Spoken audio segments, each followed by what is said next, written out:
윤석열 대통령이 탄핵 심판 변론기일에 두 번째로 출석해 김용현 전 장관과 대면했습니다.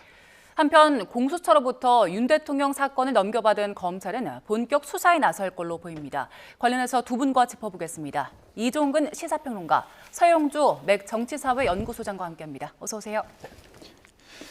먼저 4차 변론기일이었습니다. 윤 대통령 출석을 했고 실패한 계엄이 아니라 예상보다 좀 더 빨리 끝난 것이다, 이런 주장을 펼치기도 했습니다. 관련 이야기들 직접 듣고 오겠습니다. 어떤 반민주적이고 부당한 일을 지시한다고 할 때 그거를 따르지 않을 것이라는 것은 저희들도 다 알고 있고, 그런 전제 하에서 이런 그 비상계엄 조치를 하고 또 그 조치에 따라서 필요한 소수의 그 병력 이동을 지시를 한 것이고, 그래서 이거는 실패한 계엄이 아니라 좀 얘기한다면은 저도 빨리 끝날 거라고는 생각했지만 예상보다 좀 더 빨리 끝났다. 국민들은 이 사건 비상계엄을 계명령이라고 이해하고 있는데, 반국가 세력은 대통령이 비상계엄 선포를 내란죄라고 몰아서 국방 책임자들을 구속한 데 이어서 대통령까지 구속한 것입니다. 네, 들으신 것처럼 여러 이야기들이 주목을 받았습니다. 실패한 계엄이 아니라 빨리 끝난 계엄이다, 계엄령이라기보단 계몽령이다, 이런 이야기들도 했었는데 어떻게 들으셨습니까? 일단은 아무 말 대잔치를 하고 있다. 헌법재판관들이 얼마나 모멸감을 느낄까라는 생각을 좀 하게 됐을 거예요. 그러니까 실패한 계엄이 아니다. 그거는 이제 주관적인 본인의 판단이겠죠. 이게 보통 이제 우리가 말하자면 판단 능력이 떨어졌을 때 나오는 건데, 실패하지 않았으면 왜 저기 헌법재판소에서 직무가 정지돼서 본인의 자격을 심판받고 있죠? 실패해서 그래요. 성공했으면 국회의원들 다 잡아넣어서 본인이 군의 통치하에서 지금 계엄 대한민국이 돼 있겠죠.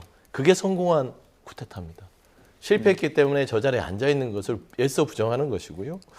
그다음에 저는 계몽령이란 말에서 정말 이분들이 그 헌법재판관에 임하는 변론이라고 할 수 있을까? 그러니까 계엄령이라는 거, 헌법에 비상계엄이라는 거는 명시화돼 있습니다. 그런데 어느 대한민국의 헌법과 법률에는 계몽령이라는 건 없어요.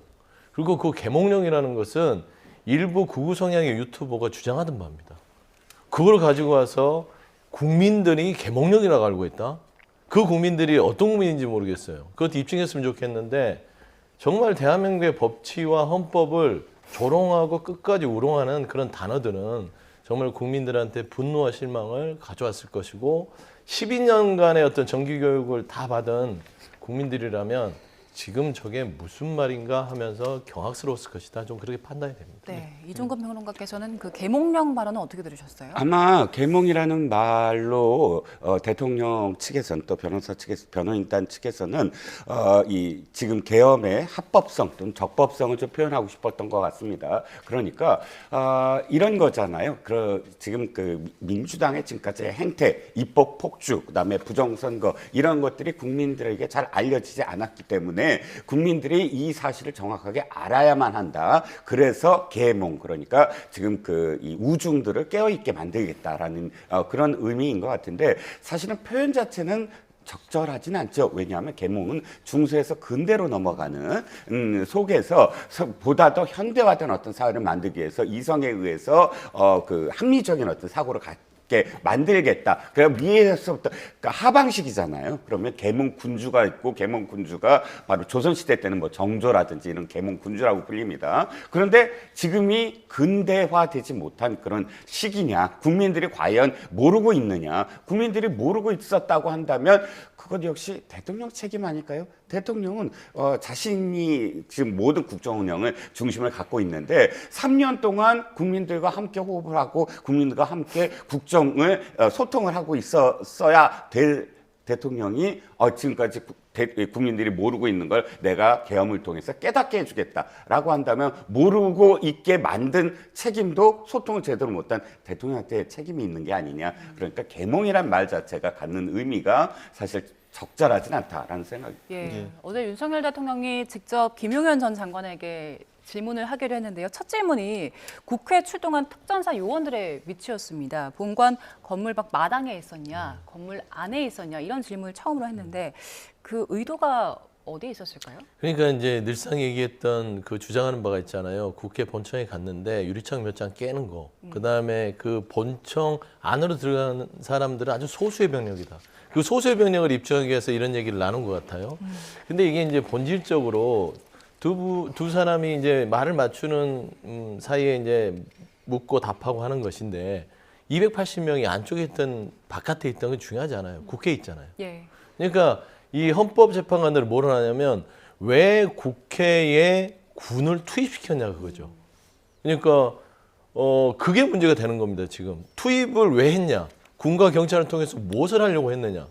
아예 투입을 안 했어야 돼요. 재판관들은 군인들이 안에 있든 밖에 있든 그건 크게 고려하지 않나요? 그렇죠. 국회라는 그 공간 안에서 뭐 경찰은 1차 저지선, 2차는 수방사가고 3차가 특전사가 들어갔다고 계속 설명하면서 저도 계속해서 다 돌려보고 봤는데 본청 안에 10명이 들어가든 5명이 들어가든 3명이 들어가든 그들의 임무는 카카오톡의 방첩사 보십시오.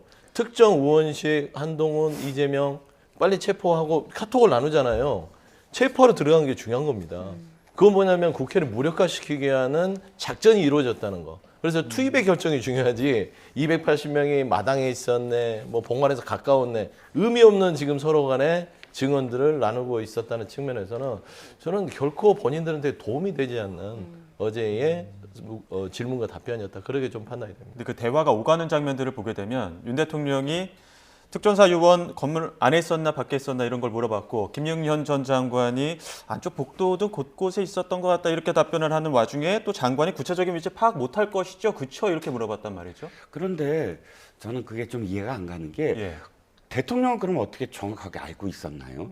왜 알고 있지 않으면 장관이 모르고 있다라는 거를 인지해야만 모르고 있다라고 질문할 수밖에 없지 않겠습니까? 예. 근데 사실 국방장관은 개헌과 관련해서 모든 작전을 보고 받아야 될 위치입니다. 대통령은 국방장관을 통해서 지금의 작전 상황을 보고 받는 위치고요. 근데 국방장관은 모르고 있는데 대통령은 280명이 어디에 있었다, 마당에 있었다, 사실 그리고 실질적으로는 국회에 들어가서 끌어내려고 한 게 아니었다를 그 병력의 숫자도 지금 표현하고 싶은데 장관은 제대로 보고받지 못하는데 본인은 알고 있기 때문에 장관은 모르고 있어요. 원래는 마당에 있어요. 이런 식의 어떤 뉘앙스로 지금 진행되지 않습니까? 그러니까 지금 거꾸로 얘기하면 대통령의 모든 보고를 직접 받고 직접 지시를 했다. 라는 게 전제되지 않으면 장관이 모르고 있다는 걸 대통령이 이렇게 질문할 수 없는 상황 아니겠느냐라고 생각을 합니다. 예. 또 다른 쟁점 하나 짚어보겠습니다. 주요 쟁점 중 하나였던 게 국회의원들을 끌어내라고 지시했는지 그 여부와 관련된 언급이 있었거든요. 그 얘기도 한번 들어보겠습니다. 대통령께서 비화폰으로 제게 직접 전화를 하셨습니다. 의결 정족수가 아직 다 안 채워진 것 같다. 빨리 문을 부수고 들어가서 안에 있는 인원들을 끄집어내라 라고 말씀을 하셨습니다. 사실은 증인이 특전사령관 곽정근으로부터 국회 내 상황을 듣고서 너무 혼잡하다는 보고를 받고 사상자가 생길 수 있다는 판단에 의원이 아니라 요원을 빼내라고 한 것을 김병주 국회의원이 의원들 빼내라는 것을 통과시킨 것이죠. 네, 그렇습니다. 네, 방금 들으신 그 윤석열 대통령 변호인 측에 했던 의원이 아니라 요원을 빼내라고 한 것이다. 이 발언 어떻게 들으셨어요? 그러니까 질문이 중요하죠. 그러니까 의원들을 체포하고 끌어내려고 했느냐. 이 답에 거의 뭐 어떤 동문서답이라고 해야 되나요? 거의 뭐 예전에 우리가 바이든 날리면하고 비슷합니다. 의원이냐 요원이냐 말장난하는 것이잖아요. 근데 국회 본청에 요원이 어디 있어요? 그러니까 저도 국회 생활을 거의 뭐 10수년을 했으나 국회 본청에는 의원들, 보좌관들, 그다음에 거기 경비도 방호원이라고 합니다. 요원이라는 소리를 들어본 적도 없고요. 그다음에 그러면은 국회 요원을 다 꺼내라고 한 겁니까? 그러니까 중요하지 않아요. 예. 체포를 지시했느냐 안 했느냐를 물어봤더니 의원이 아니라 요원이다. 안 맞잖아요, 앞뒤가. 그러니까 결국에는 저 말은 국회의원을 끄집어내라고 했다는 곽종군 특전사령관의 말이 맞지 않냐라는 심정을 재판관들한테 줬을 겁니다. 왜냐하면 횡설수설 하지 않습니까? 예. 그렇기 때문에 국회의원을 총을 쏴서라도 문을 부수고 끌어내라는 곽종군 특전사의 증언이 더 맞구나. 변호인들은 의원이 아니라 요원이라고 맞죠? 이러면은 재판관들이 그런가? 의원인가 요원인가 우리가 한번 다시 들어봐야 되나? 이건 아니거든요. 예. 그래서 저는 어제에 있어서 가장 이 어처구니없는 답변 중 하나가 의원이 아니라 요원을 빼내라고 한 것이다.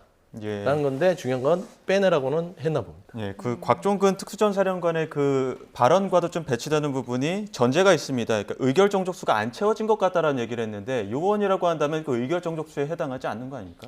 그렇지요. 예. 일단 제가 대통령 측 변호인 입장에서 이해를 하려고 몇 예. 가지 좀 사실관계를 좀 얘기해 보겠습니다. 일단 좀 전에 보여주신 곽종군 사령관의 지금 이 싱크는 국회에서 있을 때고요. 예. 아마도 변호인 측에서 지금 제시하는 요원이라고 했는데 김병주 의원이 의원이라고 바꿨다라는 건 김병주 의원이 박선원 의원과 함께 곽종군 사령관을 찾아가서 이 유튜브로 예. 방송했던 그 부분입니다. 그 부분이 지금 사실 보수 커뮤니티에서 굉장히 지금 어저께부터 그 동영상으로 확산되고 있어요. 그 장면을 보면 곽종군 사령관이 요원이라는 표현을 합니다.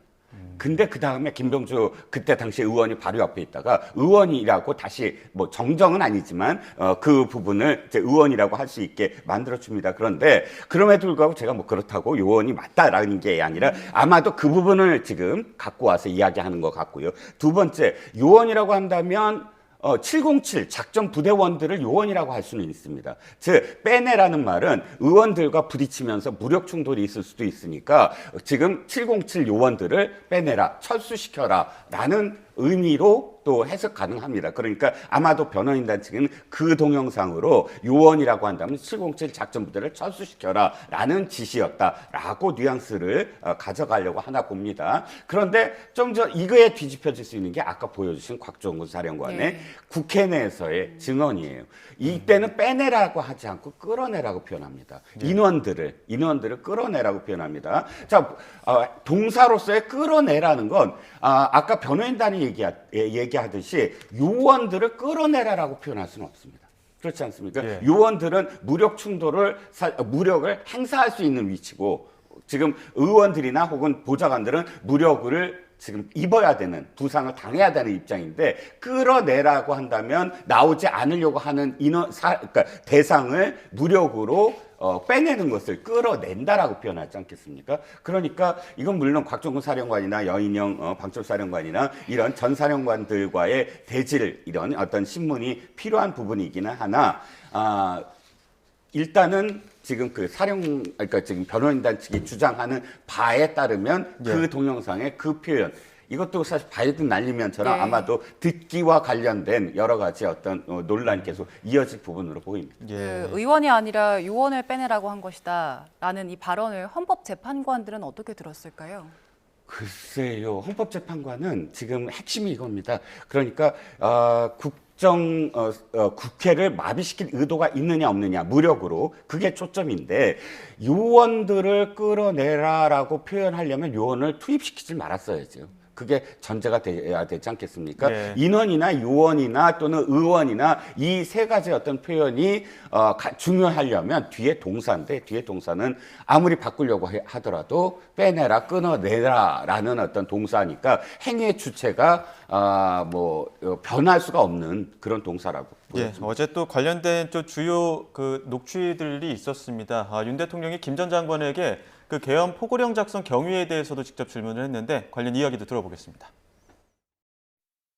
여기 포고령 이거는 좀 추상적이기는 하지만 그런 어떤 상징적이라는 측면에서 집행 가능성은 없지만 이게 상해법규에도 위배되고 내용이 구체적이질 않아서 집행 가능성도 없는 거지만 그냥 놔둡시다라고 말씀을 드리고 그냥 놔뒀는데 뭐 기억이 혹시 나십니까? 예, 제가 이제 느낀 것은 네. 대통령께서 평상시보다 이렇게 좀 꼼꼼하게 안 보시는 것을 제가 느끼면서 평상시 이제 대통령 업무를 하시는 스타일이 항상 법전을 먼저 찾으시거든요. 네. 분명히 저는 그렇게 생각했는데 안 찾으시더라고요. 또 그 왜 전공이 네. 이걸 제가 왜 집어넣냐 웃으면서 이렇게 얘기를 하니 이것도 막 그런 측면에서 좀 어떤 계고한다는 측면에서 그냥 뒀습니다 해서 저도 그렇습니다. 웃으면서 그냥 놔뒀는데 예, 그 상황은 기억하고 예, 계십니까? 기억합니다. 지금 말씀하시니까 기억납니다.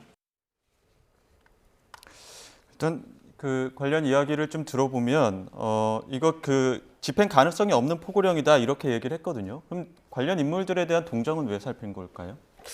그러니까 뭐 이 동정 부분들은 포고령의 위반 소지가 있는 사람들을 예. 뭐 좀 대상자를 물색하라고 그래요. 뭐 체포 대상자를 그러게 했는데 그 말이 그 말 아닙니까? 포고령이라는 게 정치활동, 이게 이제 정치활동의 포고령을 위반하면요 잡아다가 군사재판장에 세우는 겁니다. 그러니까 체포의 대상이냐 아니냐라는 말을 포고령의 위반의 소지가 많은 사람을 대상으로 했다. 똑같은 말이에요. 이게 말장난하는 거라서 별로 큰 의미는 없는 것이고, 참 윤석열 대통령과 김용현 전 장관을 보면서 말을 맞추느라고 애쓴다. 그러니까 대통령이 계속해서 전면적으로 부인하는데 그걸 맞춰주려니까 이게 논리와 이성과 지성이 다 사라지는 겁니다. 예를 들어서 그 포고령 부분에 있어서 김용현 전 장관이 원래 꼼꼼히 보시던 분인데 대충 보시더라고요. 그리고 대통령도 상징적인 부분이 있는데 법적으로는 조금 뭐 상위법의 위반 소지가 있어도 그냥 합시다 이런 거예요. 위법한 거를 본인이 안다는 겁니다. 포고령이 위법한다는 걸 본인이 알면서 실시했던 건 이 포고령을 위법한다는 것을 스스로 어제 자백한 겁니다. 그다음 제일 끔찍했던 건 계도 차원에서 그 전공의들을 넣었다. 이 정도면 됐으니까 그냥 넣읍시다. 근데 처단이라는 게 계도 차원이고 겁주는 겁니까? 처단입니다.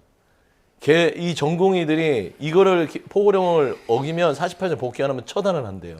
무슨 우리가 어렸을 때 이 표현은 그러지만 아이들이 개미들 손으로 죽이면서 놀이하듯이 국정 운영과 포고령을 내렸다는 그런 끔찍한 생각이 드는 거예요. 처단을 장난으로 합니까? 저는 그런 차원에서는 굉장히 어제 이 두 사람의 말 맞추기는 그냥 본인들은 즐거웠을지 모르나 보는 국민들이나 재판관들에게는 굉장히 끔찍했을 것이다 라고 좀 보일 수 없습니다. 네. 어제 이렇게 질문과 답이 오가는 과정이 윤석열 대통령 측에게 유리한 겁니까? 일단 윤 대통령은 이것이 이 계엄이 실질적으로 의도하려고 했다. 그러니까 어떤 실제 계엄을 통해서 국회 활동을 마비시키고 그 다음에 국정을 마비시킬 의도가 없었다는 것을 드러내는 게 첫 번째 목적입니다. 그래야만 이 참 내란죄를 벗어날 수가 있거든요. 아시다시피 대통령은 내란죄와 외환죄만 아니면 그렇게 중대한 직무상 중대한 어떤 위법적인 그런 그 혐의가 벗어날 수 있습니다. 그러면 가장 중요한 게 의도가 있었느냐 없었느냐, 계엄을 실질적으로 행할 의도가 있었느냐를 다투기 위해서 절대 없었다라는 것을 계속 이야기하면서 포고령조차도 계도 차원이었다. 즉 포고령을 보면서 이게 아까 계몽이라는 말과 연결되는데 이러이러한 현실이 있으니까 사람들로부터 깨닫게 하겠다라는 목적이 밖에 없었다. 그러니까 사실 웃으면이라는 말이 그래서 들어갔던 것 같아요. 처단이라는 말의 어떤 의미를 조금 더 무게를 가볍게 하기 위해서, 이게 실제로 처단을 하려고 했다면 대통령이 무겁게 이걸 받아들이고 이런 말을 어떻게 할 수가 있어 라고 한다거나 이건 정말로 이렇게 해야 돼 라고 한다거나 이 둘 중에 하나인데 웃으면서 이런 표현을 써도 돼 라는 뉘앙스로 웃었다라고 얘기한다는 건 이 포고령 자체의 무게가 정말 무게 있게 뭔가를 하려고 했던 게 아니었다라는 거를 표현하고자 하는 것이고, 또 재판관들에게, 헌법재판관들에게 그만큼 이건 그냥 하나의 어떤 국민들이 알았으면 하는 소통의 어떤 그런 형식으로 계엄이라는 형식을 빌렸을 뿐이다라는 걸 호소하는 것이고, 이것이 재판관들한테 어떻게 받아들여지는가는 결정적으로는 다음 그 기일에서 지휘관들이 직접 나오지 않습니까? 예. 실제로 이 대통령으로부터 직접 지시를 받았다라고 증언한 지휘관들과 대통령이 지금 김용현 장관과 대통령이 할 수 있는 것처럼 이렇게 여유 있게 서로 신문할 수 있을까? 그때가 이제 가장 고비일 것 같습니다. 그 대통령이 계엄령을 선포하는데 포고령을 보면서 법적으로 손댈 게 많았지만 상징적인 거여서 그냥 뒀다라고 하는 얘기가 추후에 대통령의 그 경고성 계엄이었다라는 점을 설득력 있게 설명할 수 있을지 모르겠어요. 어떻습니까? 글쎄요, 저는 어저께의 상황 자체는 그렇게 설득력 있게 저희가 받아들여지지는 않아요. 아까 계몽이라는 표현이나 계도라는 표현도 사실은 그렇게 적절한 표현은 아닌 것 같고, 중요한 건, 지금 말씀하셨던 부분, 그러니까 이것이 정말로 실행할 의지가 없었다라는 걸 진짜 밝히려면 실행하지 말았어야 되죠. 포고령 자체가 없었어야 됩니다. 포고령 1호부터 10호까지의 어떤 내용은 사실상 그것이 실행됐다라면 만약에 정말 국회가 표결에 실패하고 표결을 하지 못했다고 한다면 그 다음날 이 포고령은 그대로 시행돼야만 하는 거잖아요. 그렇다고 해서 만약에 국회가 표결을 못했습니다. 그리고 과반을 못 넘었습니다. 그러면 포고령은 그냥 계도 차원이니까 네. 포고령 다 걷어드리겠습니다. 하지는 않을 거잖아요. 그 포고령대로 실행을 해야만 하는 거잖아요. 이미 계엄사령관이 임명됐고 하니까 이것이 그냥 계도 차원이었다 또는 계몽 차원이었다라고 할 수 있을까? 그건 저는 현재까지는 헌법재판관이 설득력 있게 받아들이지는 않을 것 같습니다. 어제 또 핵심 쟁점 중에 하나가 그 최상목 대통령 권한대행이 받았다는 비상 입법기구 쪽지인데 김 전 장관은 이 쪽지도 본인이 직접 작성을 했고 실무자 통해 전달했다고 했습니다만 검찰의 공소장과는 좀 배치되는 부분이 있고요. 또 조태열 외교부 장관에게도 직접 작성을 해서 대통령을 통해서 전달했을 뿐이다 이렇게 얘기를 했거든요. 네. 그러니까 이제 이렇게 각 국무위원들에게 전달을 했다고 어제 증언했지 않습니까? 예. 그러니까 이 비상계엄을 선포하면서 포고령에 따른 각 부처의 장관들의 역할을 준 거예요. 그러면 그 역할을 줬을 때 국방부 장관이 본인의 머리에서 일단은 하면은 그 초안을 대통령한테 보여주는 게 순서고 대통령이 그걸 보고 이렇게 합시다. 별 문제 없네요. 그러면 그 전달하는 거는 그 밑에 사람이 할 수 있어요. 중요한 거는 대통령에게 보고를 됐느냐 안 됐느냐 하는데 어제 보면 애매하게 얘기합니다. 김용현 전 장관이 판단해서 했던 것이고 아이디어 차원이다. 그러니까 이게 대통령의 지시가 있는 점에 대해서 말은 못 해요. 그다음에 대통령이 위치가 그러니까 저쪽에 조태열 외교부 장관이 있으니까 이렇게 쪽지를 해서 대통령이 건네기 때문에 조태열 외교부 장관은 대통령이 받은 것이고 본인이 기재부 장관은 가까이 있었기 때문에 내가 준 것이고 그러니까 이게 가만히 보면서 말장난하는 거잖아요. 예. 그러니까 누가 전달했냐는 게 중요한 게 아니라 대통령의 직접적 지시가 거기에 뜻이 들어갔느냐가 중요한 거거든요. 근데 저는 그 부분에 있어서는 어제 충분히 헌법재판관들이 얘기를 했을 것이고 제가 이제 좀 더 그 시청자들이 이해를 돕기 위해서 이번에 비상계엄에 이 대통령과 김용현의 이 말맞추기는요. 내란죄에서 벗어나기 위한 직권남용으로 가기 위한 말맞추기입니다. 그러니까 김용현이라는 사람이 다 뒤집어써서 내가 내란 수괴 역할을 다 했고 내가 실무와 모든 걸 진두지휘했고 대통령은 그냥 뭐 비상계엄이라는 조치에 대해서 툭 던졌다. 근데 이게 내란에 대한 이 우두머리가 아니라 직권에 대한 좀 남용이라든지 그 정도 수준에 머무른다는 거를 지금 계속 빌드업하는 것 같아요. 그리고 중요한 건 이게 경고나 본인들에게는 말도 안 되는 계몽이라고 하려면 그냥 대통령이 그날 12월 3일 10시 27분에 나와서 비상계엄을 선포합니다. 거기서 끝나야 됩니다. 그리고 국회를 그냥 둬야 돼요. 국회가 다쳤으면 국회가 열릴 때까지 두고 국회에서 의결이 되면 비상계엄의 조치에 실행에 군이나 경찰을 투입하면 되고 포고령을 발표하면 돼요. 이게 말하자면 경고성 비상계엄일 수 있고 원래 계엄은 이렇게 이루어지는 게 맞습니다. 그런데 본인들이 국회에 통보도 하지 않고 국회에 군을 투입합니다. 누가 보더라도 투입했다는 배경 자체는 지금 기재부 장관한테 주신 쪽지와 맞아떨어지는 거. 비상입법기구. 결국에는 국회를 군을 투입해서 강제 해산시키고 결국에는 그 강제 해산시킨 부분들을 체포한 다음에 국회가 활동을 못하니 비상입법기구를 통해서 본인들이 군에 대한 어떤 통치 하에서 예산부터 입법까지 일사천리로 하겠다. 그런 의도가 너무 자명하기 때문에 저는 어제 이 김용현 장관이 누구한테 전달했다 이런 것은 그냥 애들 장난 같은 예. 서로 간의 말맞추기다. 좀 그렇게 보입니다. 이 쪽지가 전달된 사람이 지금까지 알려진 건 최상목 대행이랑 그리고 조태열 장관이잖아요. 그런데 그 쪽지 공개된 거 보면 하단에 8이라는 숫자 써 있는데 어제 김용현 전 장관이 기재부, 외교부, 그리고 경찰청장, 국무총리, 행안부 것도 있었다라는 얘기를 했는데 그러면 여러 장을 여러 부서에 전달을 하려고 했다는 거네요. 그렇죠. 그러니까 8이 만약에 의미가 있는 숫자라고 한다면 이 8이 뭐 기재부가 끝이라고 한다면 나머지 7개의 어떤 부처가 따로따로 어떤 대통령의 지시 또는 김영현 장관이 직접적으로 관련돼서 쓴 그런 이 계엄 이후에 각 부처가 해야 할 일과 관련된 내용이 있다는 것인데 일단 헌법재판소는 받아들이지 않았습니다. 그러니까 받아들이지 않았다는 게 이 김영현 장관의 주장을 받아줬습니다. 8이라는 숫자는 자기는 모르고 존재하지 않다라고 하니까 헌법재판소는 그러면 8이라는 숫자는 제외하고 그 내용만 증거로 채택하겠다라고 네. 했으므로 헌법재판소에서 이 8을 갖고 다툴 가능성은 없어 보입니다. 예. 자, 그리고 어제 또 김용현 전 장관의 주요 발언 중에 그 계엄 당시에 국무회의가 있었는데 국무회의에서 동의했던 일부 국무위원도 있었다 이런 얘기도 있었거든요. 한번 들어보겠습니다. 증인이 얘기하는 실제로 국무회의가 있었다고 하는 게 그 회의 개최 시간이 5분이에요. 네. 맥시멈. 네. 네. 그걸 전제로 이때 여러 국무위원들이 반대했던 거는 기억나십니까?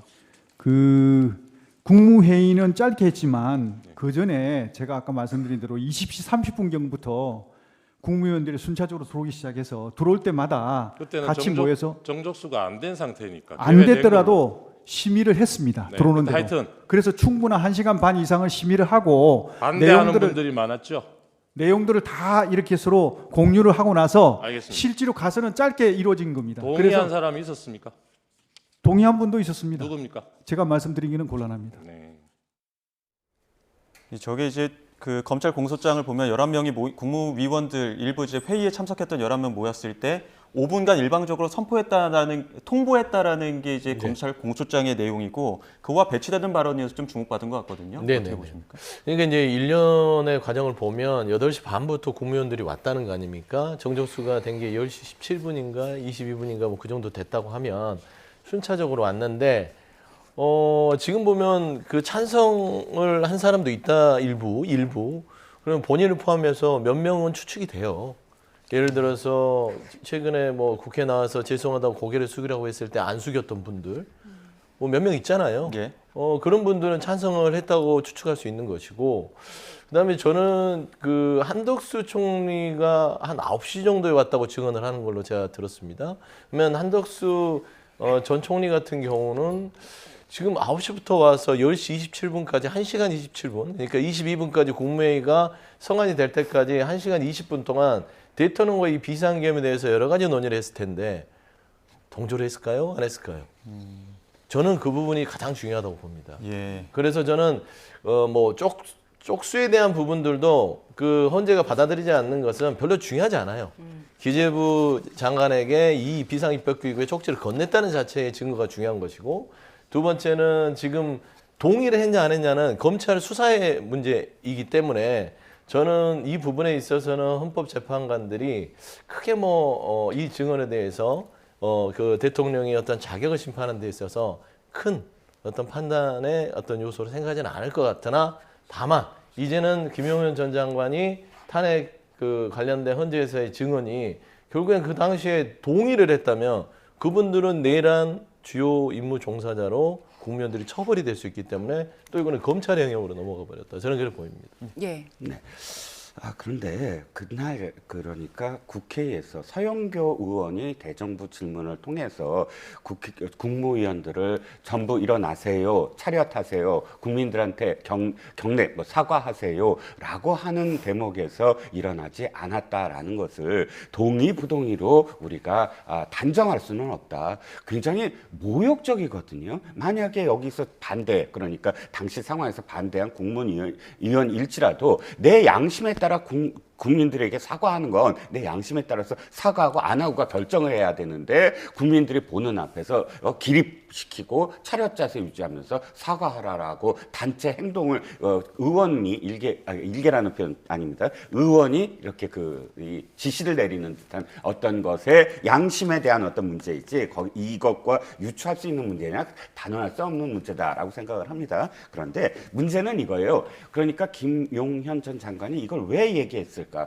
예. 굳이 얘기 안 해도 되는 부분이 있잖아요. 예. 이게 사실 어떤 의미에서는 그 안에 국무위원들 중에 몇 사람들이 그러면 나중에 형사재판으로 갈 수도 있는 문제잖아요. 그러니까 동조자 이런 어떤 수사가 계속 한덕수 총리나 혹은 최성목 총리에게도 고발이 들어가 있는 상태입니다. 그런데 문제는 이거예요. 기간 내 통제, 그러니까 대통령이 이렇게 긴급 명령을 하는 또는 뭐 계엄 등을 했을 때 기간 내 통제, 기간 내에서 국무회의 심의를 통하는 건 기간 내에 사전적 어떤 통제 의미가 있거든요. 이 심의 부분이 굉장히 중요한 나중에 이 헌법재판소의 결정에 있어서 중대한 요인이 될 겁니다. 심의를 거쳤느냐 안 거쳤느냐가 첫 번째 절차적 정당성의 문제거든요. 그러면 동조한 사람도 있다, 반대한 사람도 있다. 이건 무슨 말이에요? 심의를 했다라는 의미예요. 즉 이렇게 토론도 하고 이야기도 하고 하면서 충분히 이야기를 했다. 5분이라는 의미가 아니라 중요한 건 이렇게 국무위원들끼리 심의를 통해서 결정된 상황이다. 이걸 아마 강조하려고 국무위원들 일부가 동조했다라는 말을 했던 것 같습니다. 붙이면 그러니까 이제 심의라는 부분들을 입증하는 것은 다 이게 법적으로는 증거와 문서가 필요해요. 그게 회의록입니다. 그러니까 서서 찬성해 반대해 이건 잡담이에요. 앉아서 회의록을 쓰는 게 심의입니다. 그런데 김용현 측은 회의록이 있다고 하지만 대통령실은 회의록이 없다고 하고 있어요. 그러면 이게 심의가 됐나요?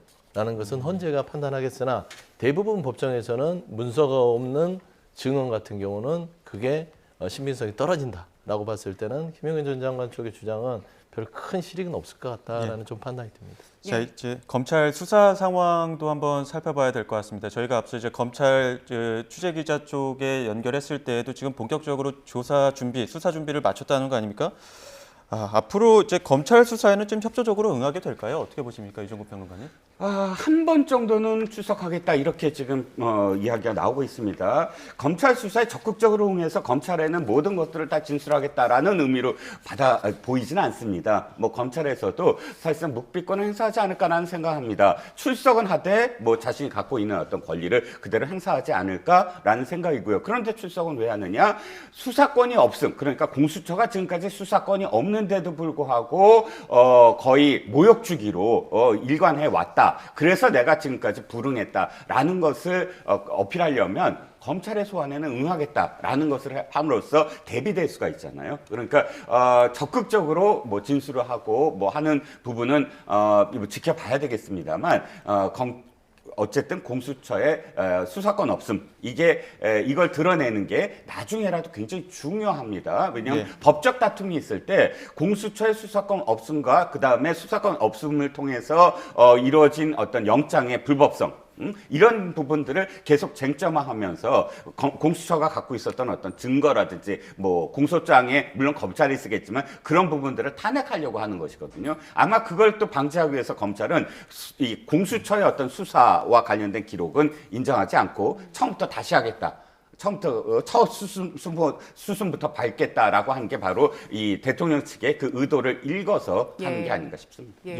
공수처가 첫 성과로 사실 현직 대통령 처음으로 체포를 했다 이런 뭐 평가를 받기도 하지만 수사권 논란도 계속 있었고 수사력에 대한 지적도 계속 있어 왔잖아요. 이제 앞으로 공수처는 어떤 역할을 하게 될까요? 공수처는 일단은 본인들이 한 역할은 다 한 것 같아요. 그게 이제 뭐 좋은 평가, 나쁜 평가가 있는 것이고, 뭐 수사권의 부분들은 이미 법원에서 체포영장과 이런 부분들을 발부를 해주면서 수사권의 논란은 없는 것 같고요. 법원이 결정했기 때문에 이제 본안 소송에서 이게 이제 따질 부분이고, 수사력에 대해서는 반드시 보완이 좀 필요할 것 같습니다. 수사 능력이라든지 수사에 대한 판단이라든지 이런 것들은 부족한 것이다. 근데 이게 뭐 망신주기라고 규정할 것도 아니에요. 수사력이 부족한 상황에서 애썼다. 그러나 평가는 공수의 공수처라는 어떤 오명은 이번에 이제 대통령의 내란죄를 수사하면서 불가피하게 쓰실 수밖에 없기 때문에 공수처 이제 분발해야 될 것이고, 검찰 수사에 대해서 윤석열 대통령의 입장은 일관성을 갖는다면 검찰 수사를 받으면 안 돼요. 검찰도 내란치된 직접 수사권이 없습니다. 예. 대한민국 경찰밖에 없잖아요. 그러면 공수처도 수사권이 없어서 안 받는다 했으면 검찰도 안 받아야 되는데 받을 거예요. 검찰은 친정 집안입니까? 예. 그래도 본인이 아는 검사들과 본인이 데리고 있었던 어떤 주요 직책에 있던 사람들이 있기 때문에 본인은 검찰에서 한번 승부수를 걸어보겠다는 생각을 할 것인데 굉장히 꼼수입니다. 예. 따지고 보면 이해충돌이 충분히 있을 수 있는 상황이기 때문에 본인의 입장이 분명하다면 검찰 수사권이 없다고 주장하면서 안 받아야 돼요. 그리고 재판 가서 공판에서 본인의 유무죄를 가려야 되는데 검찰의 수사를 받으면서 뭔가 빠져나갈 구멍을 만들겠다라는 거. 이게 과연 국민들이 보기에 야 복꾸라지의 전형적인 모습이구나라는 판단을 받지 않을까 생각이 됩니다. 예. 또 한편으로는 이재명 민주당 대표의 그 재판 상황도 굉장히 좀 속도가 붙는 모습입니다. 2월 26일, 내달 26일에 결심 공판이 진행이 되면 3월 안에는 선고가 나오는 거 아닙니까? 그렇습니다. 어저께 서울 고법이 지금 변론 기일을 잡아서 어저께 이제 이재명 대표가 첫 번째 어떤 출석을 해서 재판을 받았는데 고법의 어떤 지금 변론 기일 쭉 보니까 3월 전에는 3월 중순까지는 완전히 다 마무리 짓겠다는 의지가 보입니다. 두 가지가 뭐냐면 수요일마다 매주 하겠다라는 것. 그 다음에 이게 4번인가요? 그렇게 해서 전체적으로 2월 달에 완전히 종료하겠다는 의지를 보였고 예. 두 번째는 뭐 좀 이따 다시 말씀드리겠지만 이재명 변호인 측이 주장했던 뭐 증인이라든지 또는 그 다음에 위헌 신청과 관련된 부분 이런 부분들에 대해서 고법이 취하는 태도는 적극적으로 어쨌든 이 공정성을 기하되 그러나 633의 법칙, 즉 633의 법칙도 이번에 무너졌어요. 솔직히 말씀드리면 2월 15일까지가 3개월인데 그나마 이제 한 1개월 정도 더 워낙에 늦어졌으므로 1개월 정도 더 해서 3월 12일 왜냐하면 3월 12일까지 신권 배당을 하지 않아달라라고 지금 판사들이 요구를 했던 어떤 것을 비춰봐서는 3월 12일까지는 마무리가 되지 않을까 싶습니다. 예. 예. 짧게 첨언하시겠습니까? 그러니까 법원에 대한 일정 부분에 있어서는 그 누구도 부인할 수 없는 거 아니겠어요? 그래서 이재명 대표도 위헌법률재청에 대한 검토가 있을 뿐인데 분명히 다퉈볼 만하나 아마 신청은 하지 않을 것 같습니다. 그리고 이제 결국에는 고법에서 그걸 받아들이지 않으면 실익이 없기 때문에 그 부분에 대해서는 일단은 받아들이는 입장으로 갈 것이고 참고로 말하자면 634 법칙이 얘기하는데 이재명 대표만 그걸 어기고 있는 게 아니라 공직선거법에 이재명 대표와 즈음했던 한 40여 건의 같은 재판이 이미 이재명 대표보다 훨씬 더 지연돼서 지금 재판이 진행되고 있다는 측면에서는 법의 어떤 그 원칙을 지키는 법원의 어떤 절차에 대해서 비판해야지 이재명 대표가 피한다고 법적인 길을 피할 수 없다. 저는 예. 어떤 그냥 이게 정치적인 어떤 공격일 뿐이라고 봅니다. 네, 마지막으로 지지율 관련해서 저희가 그래픽을 준비하긴 했는데 제가 대신 설명을 드리겠습니다. 지금 정당 지지도를 보게 되면 국민의힘이 38%고 민주당이 40% 갤럽 여론조사입니다. 지금 날짜가 2025년 1월 21일부터 23일까지 조사를 한 거고 이동통신 3, 4제곱 무선전화 가상번호 무작위 추출로 조사를 했습니다. 표본오차 플러스 마이너스 3.1%포인트, 신뢰 수준 95%고요. 전국 만 18세 이상 1000명을 대상으로 조사한 결과입니다. 그래픽이 들어왔는데 다시 한번 보겠습니다. 1월 3주차에서 4주차의 변화를 보게 되면 민주당이 1%포인트가량 떨어지고 죄송합니다. 국민의힘이 1%포인트가량 떨어지고 민주당이 4%포인트가량 올랐습니다. 이전에 국민의힘의 어떤 지지율 상승과는 조금 다른 추세로 보이는데 이 추세는 어떻게 좀 바라보십니까?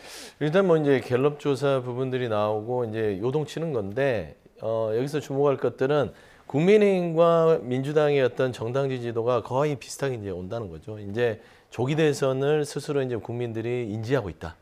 그냥 그동안 나왔던 여론조사들은 말하자면 조금 더 이 보수 측의 극단적인 응집에 대한 여러 가지 지표라면 갤럽 조사는 조금 좀 객관화된 어떤 표집들을 해서 던졌을 때 지금 대선 국민의힘과 민주당에 대한 51대 49의 싸움에 대한 의견들을 던지고 있는데 저는 지금 현재 있어서 민주당이 지금 그동안 조금 열세에 있었던 정당 지지율이 약간 상승세로 돌아선 거는 기본 전략적 수정에서 있다고 봅니다. 그러니까 조금 강경 일변도에서 조금은 유연함으로 빠졌고요. 그다음에 지금 현재 있어서 전략 부분들이 좀 이재명 대표가 메시지를 내므로써 좀 겸손하고 좀 뭐 국민 앞에 좀 뭔가 포용하겠다는 조금의 어떤 이 제스처를 던진 것들이 중요하지 않았냐. 그래서 민주당이 앞으로 이 말하자면 나라의 혼란함을 잘 수습할 수 있는 그런 모습들을 보이려면 이재명 대표의 메시지, 그러니까 포용 있고 당내에서도 여러 가지 의견을 듣겠다라는 것들의 메시지를 천천히 던져가면 더 이 국민의힘의 이 정당 지지율을 훨씬 더 앞서는 그런 추이를 계속 이어가지 않을까 그렇게 보입니다. 예, 그리고 이 부분도 눈에 띄는데요. 차기 대선 후보 적합도에 대한 여론조사도 있습니다. 그래픽을 제가 설명해 드리겠습니다. 이재명 대표가 1위, 31%로 1위가 나왔고요. 김문수 고용노동부 장관이 11%로 2위가 됐습니다. 김문수 장관 이렇게 급부상하는 이유 어디에 있다고 보십니까? 김문수 장관이 급부상하는 이유와 그다음에 국민의힘이 지지율이 지금 추세선으로 상승했던 이유, 그다음에 일부에서 지금 계속 그 여론조사로 나타나는 대통령 긍정 평가, 이 부분들이 함께 읽혀지는 부분이 있어요. 즉 김문수 지금 장관으로 상징되는 보수 강성, 그러니까 굉장히 강성이지만 일관됐어요. 한 번도 김문수 지사가 뭐 중도 확장 이런 거 돌아보지도 않고 강경하게 윤 대통령 정부를 지지해왔던 사람이거든요. 그러니까 국민의힘의 지지나 혹은 대통령에 대한 긍정평가는 바로 왜 일어났느냐? 지금 보수의 위기다. 그 보수 위기를 극복하려면 대통령이 잘했건 못했던 간에 대통령이 끌어내려지면, 파면을 당하면 보수는 더 이상 헤어날 길이 없다. 8년 전을 되돌아봐라. 그러므로 지금 보수의 위기를 가장 튼튼하게 지켜줄 사람은 누구냐? 한 번도 흔들림 없이 대통령을 지원해왔던 사람이다. 이렇게 지금 김문수 지사를 평가하고 있는 게 아닌가 싶습니다. 예, 여기까지 듣겠습니다. 지금까지 이종근 시사평론가, 서영주 맥정치사업연구소장 두 분과 함께했습니다. 고맙습니다.